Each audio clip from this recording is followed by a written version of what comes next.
So this is our repository. Here you can see we've got our README page, and all of our source files are stored in here. Like this is where like the actual website gets built.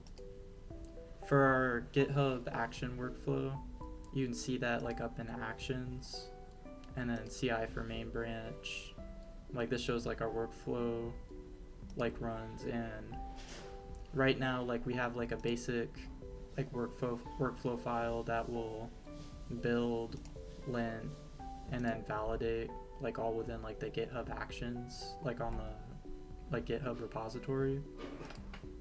And the validator right now uses an API called superlinter, and it goes through and it like checks like basically that the indentation, the spacing, semicolons are correct within our file system. And then the validation right now, it's basically like that's similar to like W3 pages like validation, except it just posts it like online within the validator, so that way we could access it more quickly during development. You can see right now like currently like we haven't fixed all of our errors yet, so we'll have to get to that. But yeah, you can see like the workflow file stored right in GitHub workflow, and it's got main build. And then next I'll show like a preview of the website structure. Here's a diagram we made.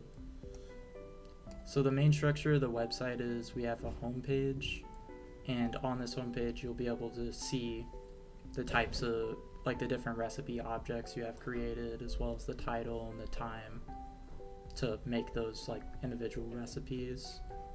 And the way our app works is that we have two main like objects in like local storage. We have a cur recipe, which is accessed by the view page and edit page, and that will show like that will determine basically the like information displayed on both those pages, and the edit page will be able to add to the recipes, which all get displayed on the home page.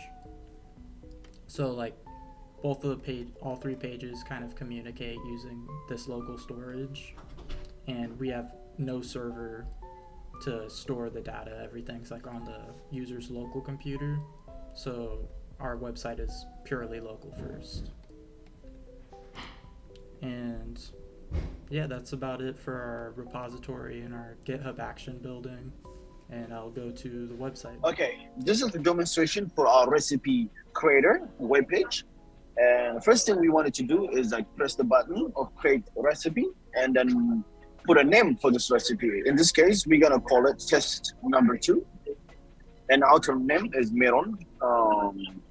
Browser, it will pop up a local storage. And in this case, we're using an image test for fish and some carrots as an image. And then if it's our favorite, fish is my favorite, so I'm gonna use this as fish. Then we have 3 steps, and all we gotta do is just save recipe.